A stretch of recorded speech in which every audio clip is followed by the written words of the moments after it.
If you have been around here for any length of time, you know I am all about stopping the social media scroll.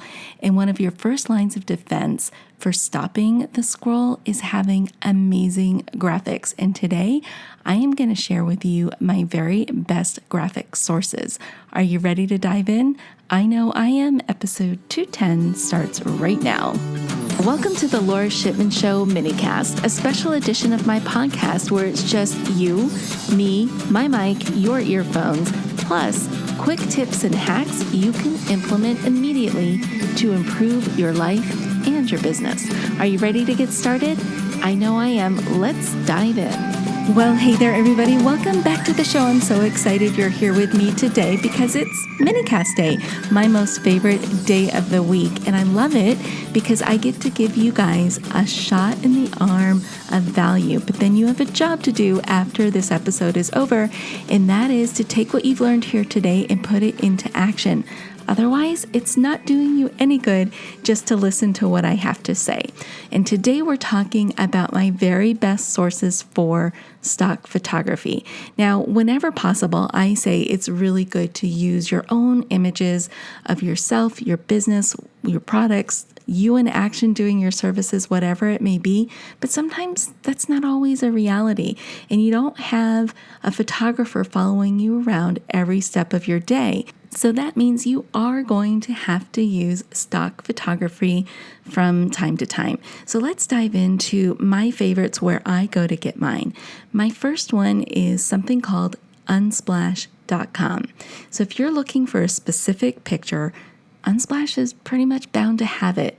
This is by far my favorite resource for stock photography. First off, it's free and you don't have to pay any royalties, and the images are really high quality and perfect to use for social media and your websites. So they have so much to choose from. You can search by object, you can search by concept, whatever it is. You can even throw in a color if you're trying to go after certain branded colors. So go check it out.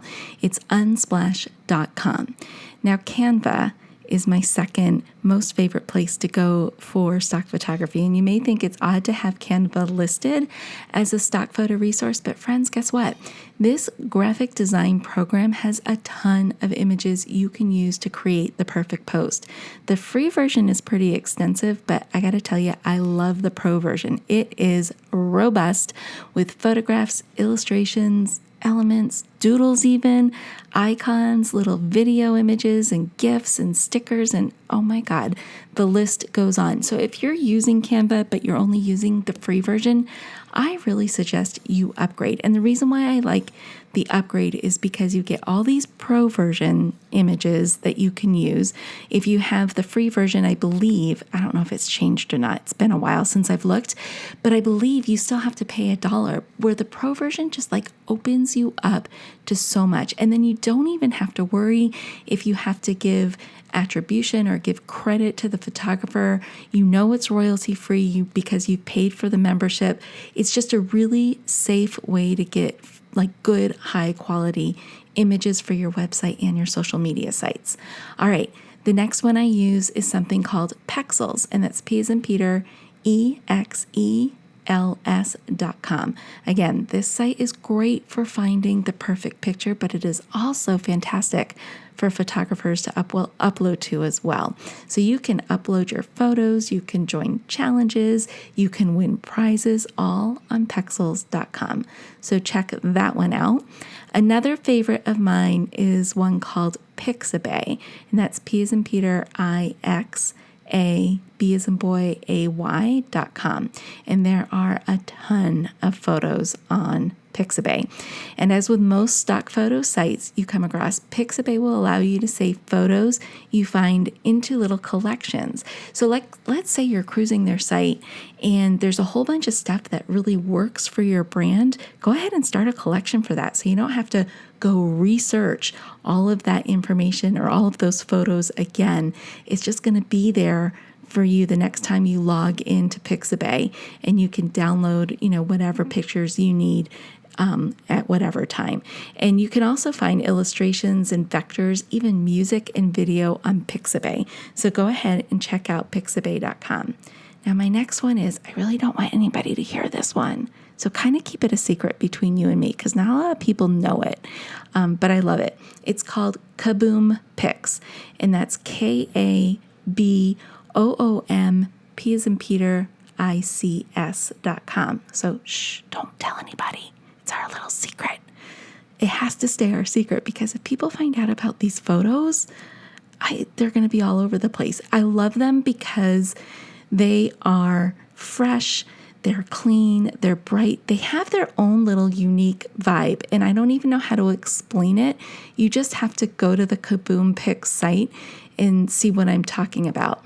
And so, as with most sites I've already mentioned, you can also sort by color theme and have all these pictures ready depending on whatever aesthetic you're going after. So go check that out.